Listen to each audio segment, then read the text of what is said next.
Hi, Kevin Eastman, co-creator of the Teenage Mutant Ninja Turtles, and I'm talking to all the fans on Comic Cult TV. Greetings and salutations, and welcome to what normally is the Dirty Dozen RFOC show. Pardon my hoarseness. I had a late night and an early morning, so a little under the weather. I want to say hail to the Comic Cult Nation, and also hail to Battle Quest Comics, man. Normally, we're gonna one sec on that. One sec on that. First, I have to go into the views and opinions of the spoiler. The Squirrel do not necessarily reflect the views and opinions of Comic Cult HD nor its subsidiaries. Viewer discretion is advised. And I wanted to give a surprise because tonight we have to say congratulations to Super G. Congratulations on your valedictorian for class of 2022. Graduated 4th in her class. That is what I'm talking about. Proud Papa. I saw him. Yeah. He was proud. Yeah. But we can come back to that because we got a guest on a time. No, I know. I wanted to burn through this real quick because we do this, and now... Boom. That's a good-looking dude. Bam. Where'd you guys get that? Who looked at my Facebook? He's stalking you, man. The engineer of the show is a creepy fellow. Oh my goodness! He's the Suge Knight of the comic book world, man. Yeah. Are those oil rigs you're wearing? In that? Yeah, they pretty much are. I've had the same profile picture for like 3 years, so I decided to upgrade it. I didn't like it, but I kept it up, so now here it is. So nice. So initially, when we scheduled this interview, you were slated to go on FOC for this week. For whatever reason, Diamond's gonna diamond, so it's not there, but it will be for order. This month, Comic Cult has already placed in their order. We got Tyler and Phil. Phil is an artist extraordinaire, a local artist that does a lot of our stuff. He's on the rise. Be on the lookout for him. But we're joined by, do you prefer Drew or Andrew? Drew's good. All right. Drew, and I'm probably going to butcher your last name. Kafoury? Yeah, you didn't butcher it at all. That's exactly how you pronounce it. Something's going right. So if you don't mind, man, I mean... The owner of the shop met you at WonderCon. You were real chill, real cool. Weren't a porcupine. I got that from you earlier. And the book just caught his eye. And so tell us about it, man. What is Nomad? What is Battle Quest Comics? Yeah, right on. Thanks for asking. Battle Quest Comics is stories about heroes who go on journeys and have epic battles. And I think Battle Quest Comics is the spirit of why everybody likes to go to the comic book store, why everybody likes to go to see their favorite Marvel or DC movie. It's just the basic building blocks of stories, you know, like just epic heroes who go off and do epic deeds and have epic battles. And our first title is Nomad the Unconquerable, and it's a sword and sorcery versus alien invaders series. Where, I love that dichotomy of the science fiction and the sword and sorcery, man. It's great. Oh, thank you for saying so. Totally, yeah. And essentially the plot is that our guy is sent to battle the enemies of the moon goddess, who are these beings from distant stars. And it's his journey of self-discovery as he gets closer to his enemies, you know? And so it really just kind of asks the question about, like, you know, what does it mean to be unconquerable, right? It's like you will... You may be taken prisoner, but you'll never be taken alive. You know what I mean? You'll never yield. You'll never kneel. Your spirit will not be crushed. You will endure despite of great hardships to try to do what is right. And you know what I'm saying? So you fired me up. Exactly right. Yeah. So it really just kind of focuses on that basic question. Like, no matter how bad your adversaries are, your obstacles are, or what you're going through, you know, the spirit of someone who will just endure and push through all of that. And so I decided that that's what we would launch the first title as Battle Quest Comics, because it's just like, it's the story. You know what I'm saying? Like that's it. Absolutely. I've made it through probably 90% of volume 1. and I have volume 2 right here too. So the first thing I noticed, when we do our other show, we have a list, and the way the books make the list are number 3 is the story good, number 2 is the artwork good, and then number 1 is kind of spec value.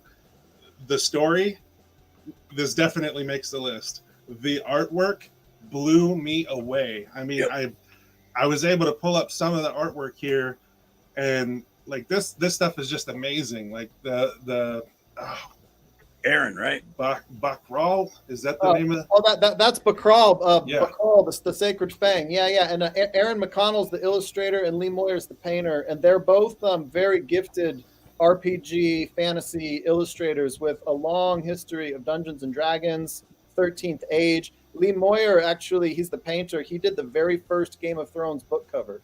Oh, way nice. back in the early. Yeah, a lot of people don't know that he was one of the first designers for that. But this was before it was obviously a international phenomenon. So there's a legacy of fantasy creators who got behind the BattleQuest brand to help develop our stories. Oh yeah, and with Bakral here, I get big Final Fantasy kind of vibes to it. Like that, it's like that is just awesome. Oh, totally. Yeah. I mean, to me that creature is, she really just sort of represents the wild.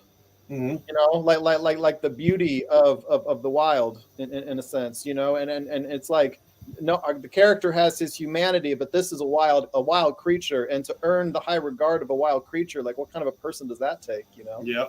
So like Cringer is very, very loyal to Prince Adam, and Battlecat's very loyal to He-Man. But I think like in this universe, to earn the great cat's respect, you know, it takes a little something that's hard to put into words. You know, it takes actions and things like that. Has that kind of avatar connection. You got to connect to the animal in order to totally get it. I was going to ask, you know, about the coloring, because it's very monochromatic, but it works well for this setting, man. I was just really impressed. But now that you laid out that, you know, he's not an amateur, he's done real work, and yeah, it shows, man. It's awesome. It looks great.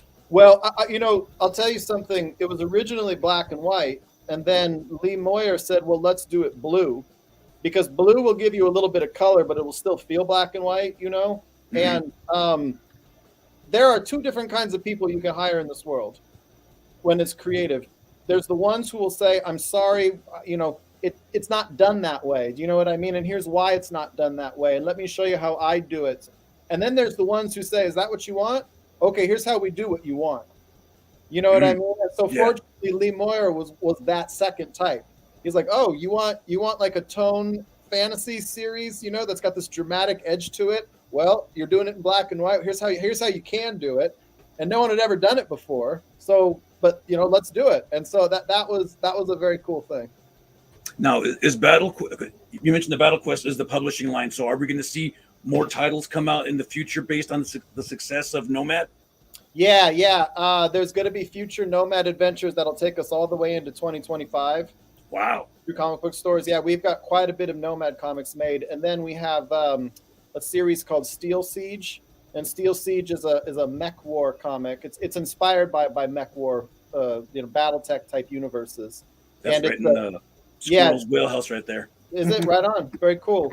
No, go for it. No, yeah, this Nomad right here. A book came out not too long ago called Barbaric, and it's a man's book, but it's got that like super man tone to it. You know, this is all the adventure and none of like the adult themes. You know, this is all the adventure, and I completely dig it. I'm sitting here flipping through the last couple of pages while you guys are talking. Sorry about that. Well, I think first of all, I love Vault Comics, and I've been following Barbaric, and I think Barbaric, that's the one where the guy's got a talking axe, right? Yes. Yeah. I like that comic. I like that comic a lot. Nomad has a moonlight axe. I don't know if you've gotten to it in the story. There it is, right there. Actually, it's on the screen, isn't it? Yep. Nomad eventually, melds with the amulet of the moon goddess and develops these sort of abilities to like manipulate the moon to give him certain strength. So he gets enhanced strength. He can create a moonlight axe. He's got some healing capabilities, just little things that give him kind of a leverage so he can battle magical and technological enemies who, otherwise would beat him pretty badly. Mhm.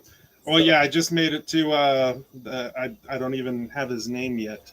The robot with the skull face. Oh, okay. Yeah. I'm right there. Now, are you gonna? I know this is your first foray into Diamond and getting into the brick and mortar comic shops, but are you gonna run your crowdfunding campaign concurrently while you're distributing through Diamond? Yeah, I'm going to be building a crowdfunding campaign. I need some help setting it up and putting it together. There's just so much stuff to keep track of. There's so much stuff going on, and we have a really small team. So like step one, just get Nomad 1 out the door. Step 2, right, like kind of get Nomad 2 and Nomad 3 out there. And around the time you're at Nomad 3, launch a crowdfunding site. You know what I mean? Like let people know that you're here, try to interact with the fans, try to have a lot of good giveaways for people who want to participate with Battle Quest comics. Just look for more opportunities to reach people. Is there going to be a difference in the crowdfunding books as opposed to the books that they would get in the brick and mortar? I think what we would start with is like printing. We would look for like printing costs, and then we would try to level up to like original content just for the crowdfunding. Yeah, exactly. Right. Yeah. Oh, okay. That makes sense because it's going like, well, wait a minute. If I got to crowdfund something, but then I can just go down to the store and pick it up. I mean, yeah, you have to wait a certain amount of time before you can get your product. Yeah, and then the store says, why would I pick it up if someone can crowdfund it? So it's a real catch-22. I think that's one thing about the Zoot platform that I looked into was that we could potentially try to raise some money for our trade paperbacks, and look for ways to have really good like unique giveaways for people who want to participate in that. But I'm just not sure yet. I wish I could sit here and tell you we've got this big idea, but we don't. We're still looking into it. Publishing comic books has been the most difficult thing I've ever done in my life. Nice. Now, did you write novels before, or like a real writer? Not a comic book guy. Oh, right. Yeah. No. Well, I wanted to write stage plays, right? Because I was out in New York City trying to make that work out, and I couldn't get anything to happen. So then I didn't know how to write screenplays. So I was like, well, let's go into the comic book universe, and I made that decision about 10 years ago. And so I've been building the Nomad brand for about 10 years just based on that decision. And I actually have been able to network with a lot of really good film and television writers who have come in to put some story insight into some of our comics, to make them slightly more cinematically, viable, if you will. But I said crowdfund exclusive covers. Thank you. Yes, thank you very much. That's a very good idea. I appreciate that. Now, so this image. Yeah. Go ahead. So yeah. So I definitely pretty much like just comic book writing is where you'll find me. Nice. Now, what was the inspiration for Nomad? Yeah, I think I wanted to talk a little bit about, I grew up in the 1980s, and, I was a big Masters of the Universe fan. And so I think I kind of was like, if George R.R. Martin said, like, how do you do a more dramatic, like Lord of the Rings, where it's like when someone dies, they're dead, they don't come back. I was just thinking, well, what can we do more of like a He-Man that's more like a mature He-Man story? It was really just like that, And so like if He-Man and Skeletor battle it out over Castle Grayskull, like Nomad protects the Aki city from the Vor Armada, and the dreaded sorceress Jada, so it was really just like a battle over a city, and the city representing like the highest possible quality of life that humans can attain. You know what I'm saying? And it's like, who does the city belong to? And then just from there, just pull the layers back, to just see what happens and see what's out there. So you mentioned growing up in the 80s. When did you start the comic book collecting habit? Oh my gosh, that is beautiful. So, thank you. Yeah, I started collecting comics back in 1986. Oh wow. Yeah, I think I was collecting classic X-Men.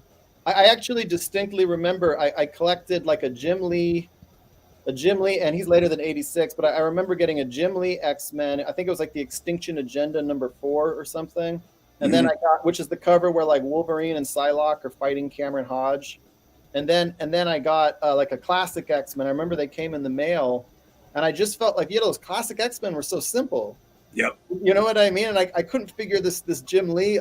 Just nothing on the art. It was just so complicated. You know what I mean? Like they're A little convoluted. Yep. Yeah, and they're dying. But now nobody dies in the X universe. They come back to life later on. Yeah, they come back to life. Well, now they come back to life because they get hatched out of an egg. Yes. Yeah, is that House of X? Or what is that's the current X universe going on right now. Yeah, that's the whole Krakoa new X universe thing. If you die, you just get rehatched out of an egg, and it's that's convenient, isn't it? It's crazy. It's crazy. I just want my that's all I want. Right? I want to fly around on my SR-71 and just that's it. Well, did Hickman come up with that, or was that the writers who took it after Hickman? Hickman set it up, and then with that whole what is it, a tree house that gives them ports into New York City, and it's a whole thing. Yeah.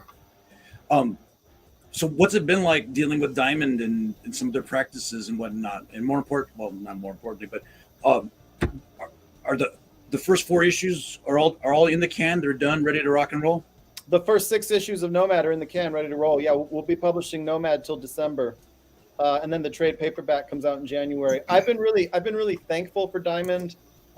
Diamond has, I think I talked to the brand manager down there, and I think every week he punches in about 500 comic books into his database, and it's just a ton of material that they're going through. And I really do think that they're doing their best, but it is organizing chaos. For real, and I feel that they truly do their best with what they're given. Yeah, that's one way to say it. Yeah, that's my diplomatic way to say it. So. I appreciate that. And we were talking off camera about the industry and the porcupine people. I'm stealing that though. I'm going to use it. You're a porcupine people. Yeah. So who are some of your writing inspirations, man? Oh well, Claremont. Okay. I love Claremont. I love. He was in town recently. Yeah, I love Alan Moore. I think they should have given Garth Ennis $2 billion and had him finish Game of Thrones. Whoa. Yeah, I love Garth. I love Garth Ennis. So I think as far as comic book writers, those are 3 that I really like. I really like Scholastic comics. I mean, maybe you can tell I've got kind of like a family sort of a feel for the stuff that I like to do, but like I like that. Sorry? I can respect that. Yeah, I like Amulet from Scholastic, like I like that series a lot. Yeah. Right on, man. Well, I like the older comic. I like the ones I grew up with. I don't read a lot of modern comics. I think we had that conversation right before I got on. Like that, it's harder for me to get into the new comics these days. Well, besides Nomad, since we're talking about swords and sorcery, one book that I would recommend to you that you should pick up, it's a newer book, but it's an older character, is the new book, Death Dealer. Death Dealer, yeah. Yeah, it came back. I think it's phenomenal. Just right on. Phenomenal. Went to 2nd and 3rd print, much like I'm pretty positive Nomad will once it hits the shelves. We appreciate you making some time. I know you got other meetings and stuff to get to, but man, this book is great. Who did that? Who put them together like that? Oh, look at that. Can you send me that? Yeah, I can. I did that. I took the 2 separate images and then I just flipped it and pushed them together. Yeah. No, right on. Back it up, one squirrel. Back it up. I want to see what he is geeking out about. No, it's this right here. Oh, just that? Oh, okay, cool. The image on the left, the robot and Nomad right there, are actually 2 separate images that I flipped one and pushed them together. So yeah, it's yeah. The machine is death itself, and the hero has to face the machine, and his humanity has to endure. So sorry. Yeah, I'll shoot that to you in an email. I'll put in save it as a file and send it to you. Was there anything else I can help y'all with? You gonna be at Comic-Con? Yeah, I'll be at Chicago Comic-Con. I won't be in San Diego. I'll be in Chicago, Seattle, New York City, and Portland. Oh, all right. That makes sense. You're up in the Pacific Northwest, right? Yeah. All right, man. Like I said, I'm all in the book. When I got the book, I told Squirrel, I was like, dude, you got to read this. It's awesome. The art is great. Story's great. We got another winner here. So He did. He threw both of these trades at me, and he's like, "Read these." he's lying. I would I was never like- throw anything at him. I was like, "Okay, let me cut out some time and try." And it was very easy once I started reading it. I was like, "Oh yeah, I can make some more time for this," because it's a very good read. Thank you, because it's been really nerve-wracking over here. So I appreciate you saying that. Oh no, it's right in that line of combo. comics where comics need to be.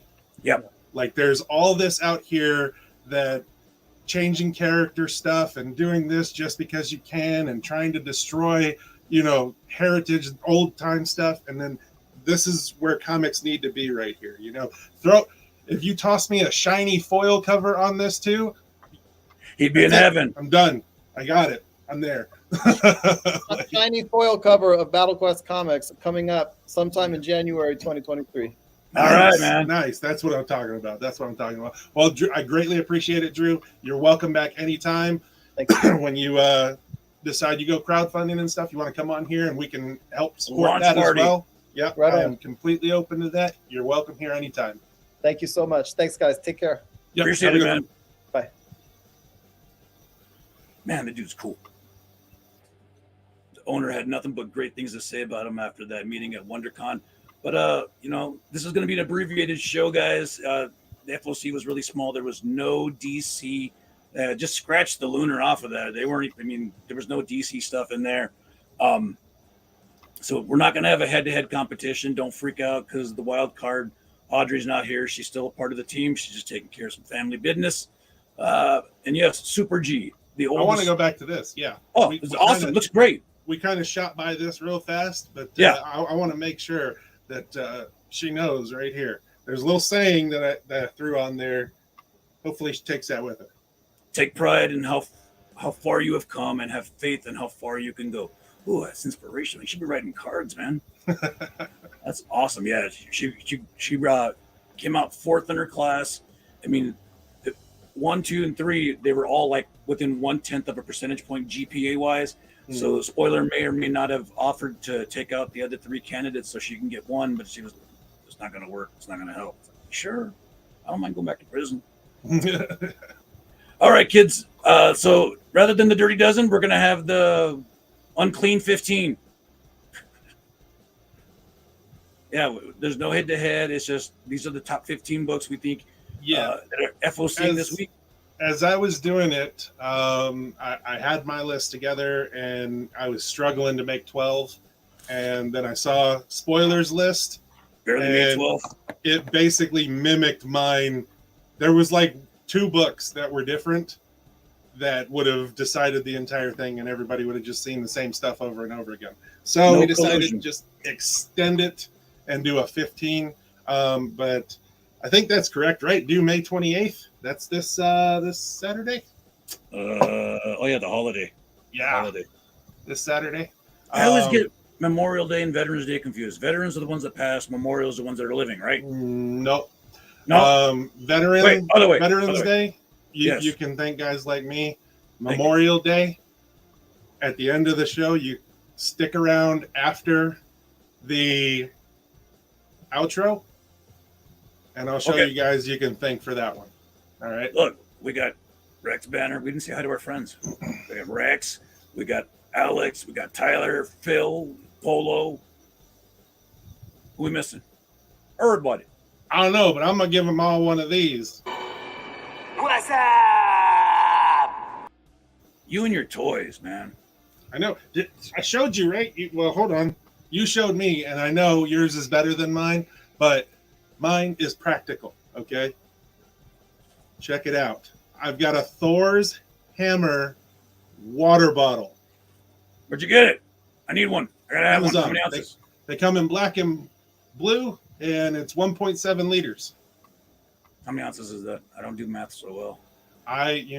They said liters, and I just went with it. Dig it. Well, this can make a nice cane. Yeah, it's big. Yes. That's what she said. Not to you. Great minds. That's what I'm talking about. All right. All right. All right. Here we go. 15. Número 11, 12, 13, 14. Something like that. Sure. Yeah. Um, Hey, quiet down. They're firing at us. yeah, no, for real. This thing is awesome, man. $20, Amazon. You're not gonna have like flashbacks or nothing, right? About what? All right, because you heard all the explosions. No. No. Yeah, Stormbreaker is awesome too. Dude, like for real though, the artwork in it, like, the Nomad. look at this, man. Like, I'm big on artwork, okay? And the artwork in this book is just amazing. And I heard you stopped right here when I put this one up, and you were like, "Oh, like those dolphins, they're pretty cool." And their interaction with Nomad in the book is pretty cool too. So I dig it, man. I mean, it's got some Star Wars in there. It's got some Exo Man of War. I'm all in, man. All in. Oh yeah, 100%. All right. All right. Here we go. Number 15. Mindset number 1, cover A. When an introverted tech geek accidentally discovers mind control, he and his friends do something unexpected. They put the science into an app. Oh, crap. To help users break their technology addiction. Yeah, you try taking the phone away from a Zoomer and see what happens. But as their mindset app achieves a dangerous cult following, lies, conspiracies, and murders come to light. Are they helping people or controlling them? Yeah. You go. Yep, I'm interested. Okay. Here we go, number 14.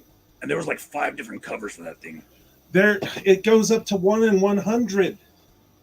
There's an A, a B, a C, a 1 in 25, a 1 in 50, a 1 in 75, and a 1 in 100 of this. Like, it's, I even think the 1 in 100 is a foil.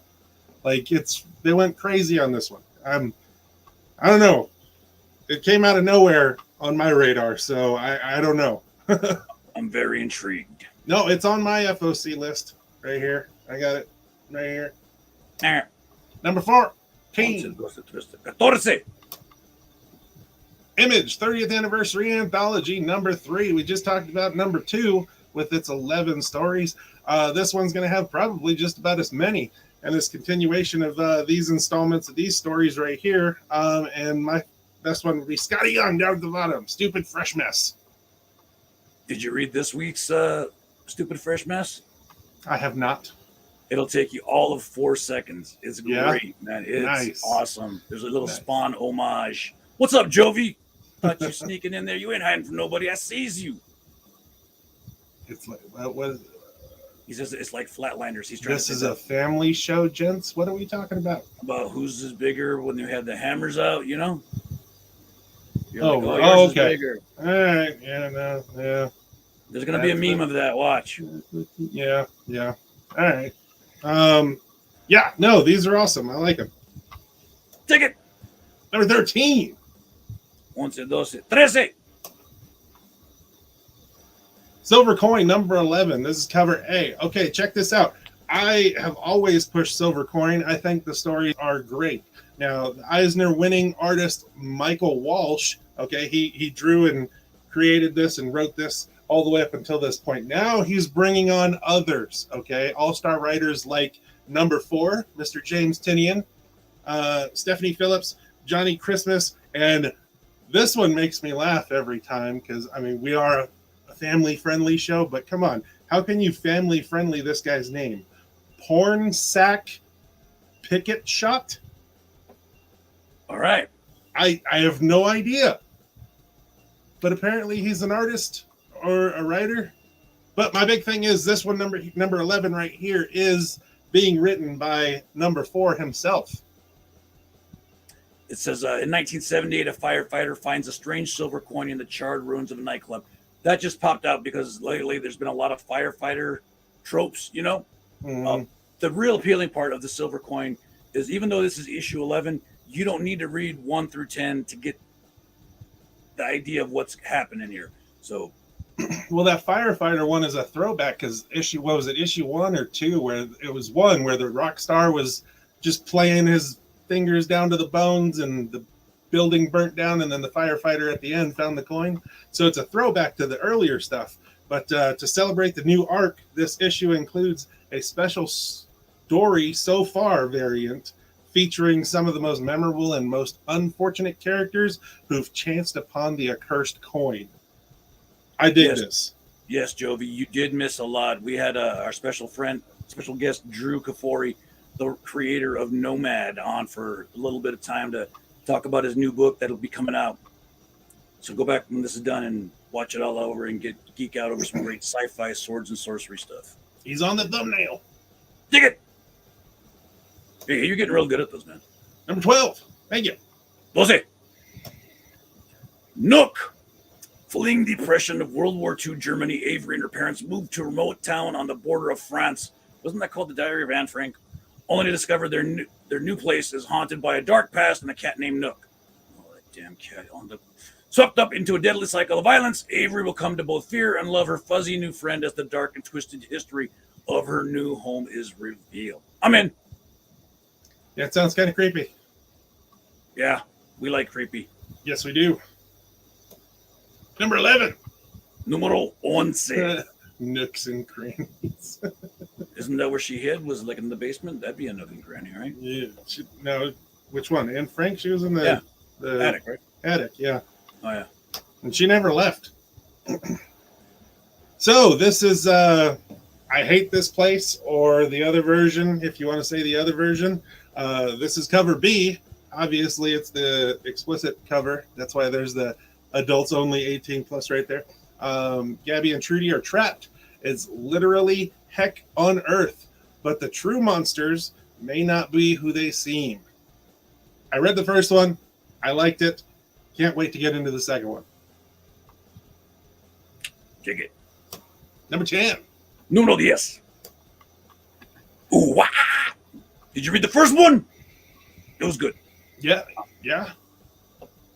Cover looks great. I'm in. I want to see where they go with this. This was the firefighter thing that you were referencing. Yeah. I want to see where they go with this quote unquote. Was it a spirit? An avatar of justice and vengeance, man. Is pretty good. The Vengeful One. Is that what the little smiley face guy with the teeth is? That's his name? Yeah, that's what they're saying right here in the thing. But yeah, I read somewhere this has a foil, a shiny for this cover. I know there's a 1 in 5 that's a action figure cover. Oh, I'm in. And there's a 1 in 10 that is a pretty awesome. I promise, just look it up. It is an amazing cover. I didn't put it on here, but it's an amazing cover. And then I think there might be a foil one if I remember looking at the FOC right. But definitely pick this up. This is awesome. It's a good read, and it's only going to get better. The 1 in 5 is the action figure. The 1 in 10. Nope, it's a wrap David Finch cover. No foil. No foil? Okay. No foil. But it's an awesome cover. Yep. Okay. Playing with my emotions, mentioning the foil. No, I thought I read somewhere, but it's a cool cover, that 1 in 10, and hopefully it's around, and I might not let that one slide by. We'll see what happens. Hey, Joyce. Jovi, Joyce is here. She's looking for you. Number 9. Numero 9. Me, you. This one's you, I think. Okay. Redman and Method Man. From the studio that created the cult TV show Ultraman, now a Marvel comic series and Netflix show, here is Redman, the kaiju hunter. Hey, Vex. This is right in your alley. Hail to the Nerd Militia. He's on a cruise right now. He is? That's why he hasn't been answering back. He's out in the middle of the ocean. Yeah. Trapped in a desolate and yet somehow familiar world populated with a vast array of the ferocious beasts known as kaiju. If he's out in the ocean, I hope he doesn't find any kaiju out there. Hey, you two get a room. Battling tirelessly to cull the monsters with each fierce battle, the mysterious blood-splattered hero sinks closer to his prey, ready to strike. This, while a sinister form, watches and records his every move. I'm in it. Bought the 1 in 10 today. Hold on, what one? The 1 in 10 and number 1? No, he's talking about the 1 in 10 of Disturbed. He bought it yesterday. He works yesterday. crazy hours, so he's got his days all mixed up. Yeah, no, yeah, that McFarlane cover, yeah, that thing was awesome. Yep. The Thor. I'm a West Coast guy, Number 8. as you can tell by my ice cube. Numero ocho, Punk.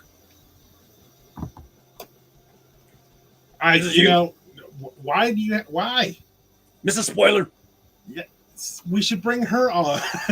I tell her that all the time. Agritsuko out to lunch, number 1, cover A. When Agritsuko and her co-workers go on a company retreat to Tokyo Video Joy Palace, or Place, a theme park run by an American movie studio, Agritsuko is overwhelmed by repeated messages to follow her dreams. But what are Agritsuko's dreams, and how can she make them a reality? It's a kitty cat that rocks out to some death metal. Yeah. Yes. What is that? Is that like a little teddy bear or a dog or something with the Freddy sweatshirt on? Yep. It's not what it seems, man. It's yeah. You watch the cartoon? No, I don't watch the Agritsuko cartoon. The cartoon is cool. Yeah, I've only watched a couple episodes. I do watch Rick and Morty though. And this is right in your wheelhouse. Yeah. Yeah. Dark show. It's wild. Actually, I don't know. Yeah. Dude, the little kitty cat's all like. Too many bright colors for me, I think. Number 7. Yeah. You're gonna have a promotion, are you? Kind of like Seizure. Happy Tree Friends, right? Like Happy Tree Friends. Everybody remember those? Yeah. Nope. No? Oh, okay. Beware the Eye of Odin, number 1. Vinyl and plastic. The brown show. Messed me up, man. I was reading my script. Vinyl and plastic creator Doug Warner returns with artist Tim Odland and colorist Michelle Madsen to bring you a tale of Vikings, trolls, frost giants, and Valkyries. That's all I had to hear. I'm in. Yeah. I'm in. A Viking prince apparently finds the Eye of Odin. He must return it to its rightful owner or face death by boils and decay. By his side are a one-armed warrior past his prime Sounds like me. and a female warrior convinced she's a Valkyrie. Monstrous mayhem. There's a lot going on there. Yeah, I dig it. Yep. Number 6. Happy Tree Friends was my shizzle in high school. Oh, for real? Yeah. Yeah, talk about feeling old. Crap. Happy Tree Friends. See, look, even Phil. Yeah. Hey, bro, I did a lot of wrestling. By now, we should have got to a book I had on here. Where the hell is it? What are you talking about? Never mind. I'm all right. We're working on the order today. So remember, you know how you do your FOC time lapse in your head? Yeah. That's what I'm doing. Okay. Number 6. Number 6. Iron Man Hellcat Annual number 1. This is cover A. The trick is to invent a war worth fighting. There's a lot of text right there. Yep. We ain't reading it. Yeah, no. But this is cover A. Now I've got to show you, okay. That art germ cover is awesome. For those Momoko fans, I decided to throw that up there. And then I saw this other cover, the Zulo cover. Pretty cool. Yeah. I don't know what it is about it, but it's a pretty neat little cover. So this is going to lead us into Iron Cat? I don't think. I don't think so, because they're getting hitched, right? Well, this is Hellcat. Iron Cat was I think it was Black Cat's iron suit. Ah, okay. So I think Iron Cat's a different cat. Yeah, a cat of a different color.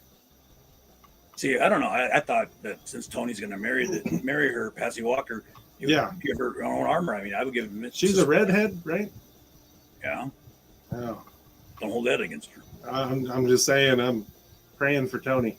No, Audrey's not here, but she's going to jot everything down. She tells me so. Don't worry. Just yell it out, buddy. Yep. Just say what you want. She'll get it on the rewind. What's up, Nutsby Dragon? Hey, I know that guy. We know that guy. He's pretty cool. Yeah, he's a good dude. He's got a good singing voice. Rex is a pretty good dude too. It's a good singing voice. I kid. Nice. Number 5. Numero 5. Mech Strike Monster Hunters number 1, cover A, much like Jurassic League. Just give me the toys. Yeah, I mean, you got that Mech Strike Iron Man toy that you just got, right? Nope. That's Strike On, Avengers Tech On. Yep. The $100 toy. Yeah, that's Avengers Tech On. The Mech Strike one was the cartoony one, right? Yeah. But look at all these bells and whistles, man. I mean, everything comes off. Even the little Iron Man compartment. I mean, everything comes off. Everything goes off. The little Iron Man compartment. Well, he's got to go to the restroom. He's got to go to the restroom. Now, a trio of the world's most notorious supervillains, assembled by Dr. Doom, have used the Eye of the Kraken to give themselves a mystical and monstrous upgrade. In order to defeat their foes, the Avengers must undergo a similar transformation and become monster hunters. But will the heroes be consumed by their dark new powers? I'm thinking no, probably not. What is that? That's Iron Man, that's Hulk, that's Black Panther, and who? Sentry. Yeah? Oh. What do you mean this show needs a nerd alert? It'd be going off the whole time. It's all about a nerd. Yeah, it'd just be constant. Yeah. Got a neck of Deadpool you would love. Oh, yeah? Let me see it. Numero cuatro. I want to get that squirrel pool. Still haven't gotten it yet. You should have got it, man. Number 4. Remember, you got to pick your little when you see it. It may not be there. Barbaric Harvest Blades number 1. I can't remember. I think we've seen this. I think this has been pushed a couple of times. But it's Barbaric, so I'm all about it. And you should be too. Yeah. It's just like Nomad. I think it's got that similar premise. It's just Barbaric has that adult tone to it, like that not safe for work tone, where Nomad doesn't have that. You're just getting the fantasy adventure story, and I like that.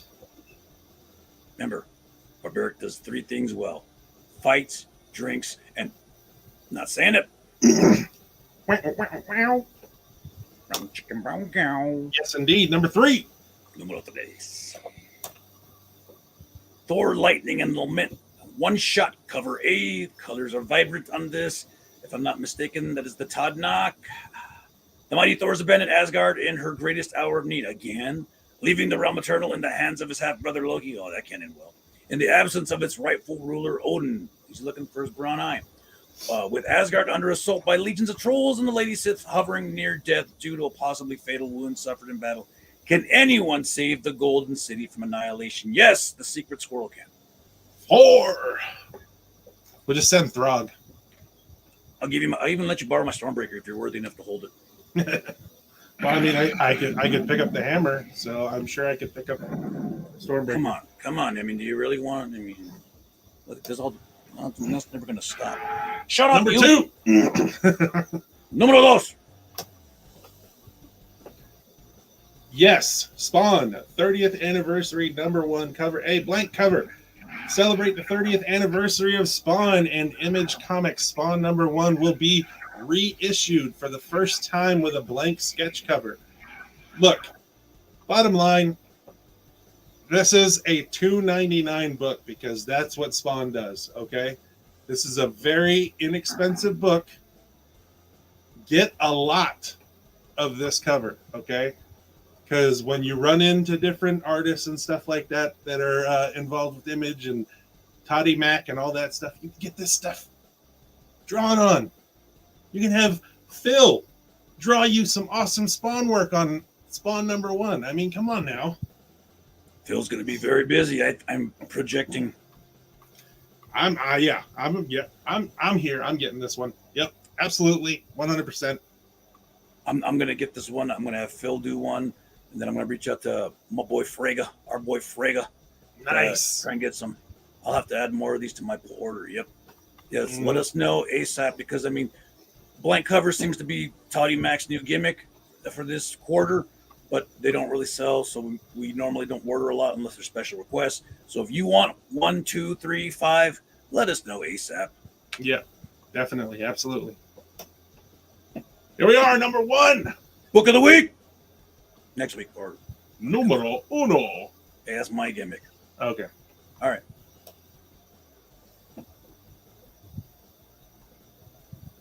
Iron Cat number 1. I was gonna say this is you. The Iron Cat armor made its first appearance in Black Cat number 11, but both Black Cat and Iron Man thought that was the last they would see of it. If Felicia is surprised to see the armor again, you can imagine how furious Tony is. There's someone's doing the Iron Cat armor, and they have a plan that will put them in the crosshairs of all the heroes of the Marvel Universe. Both Iron Man and Black Cat's secrets and mistakes are going to come back to haunt them, and it's going to get rough. Don't miss this fantastic new miniseries. Jed McKay does all things good, so I'm in. Yep, I'm on it. This cover is awesome. Let's check out some other ones. We've got the Scotty Young is awesome. Yes, that is. It's great. Look at that, jumping after a little mouse, an Iron Man mouse. That's awesome. Polo, the spawn is an open order, no ratio. So just let us know how many you want. It's amazing how talking somehow in a paper shortage and everything shortage, he can keep his prices at what? $2.99. But everybody and else it's good off. paper. Yes, not like Marvel and their yeah. But then we also have this Momoko cover over here, which it's good. Yeah, Write it it down. isn't terrible. It isn't terrible. So you Momoko fans, this is one to get right here because it's actually pretty decent. I like that. Whoa, yeah, you better subscribe. Or he's gonna make it disappear, but not in your eye. In Odin's eye. In Odin's. Yeah, you should have subscribed. Be sure and subscribe, share, smash that like button, hit the notification bell. Tell your friends, tell your enemies, tell your bill collectors, tell your boss, tell your tia Concha who lives down the street. Tell everybody. Mm-hmm. Check out the website. It's there. We just got to put some stuff on it. It takes time. Time we ain't got. Our socials. Hit them up. Talk at us. It's time to go home. Remember, kids, mahalo means goodbye and congratulations.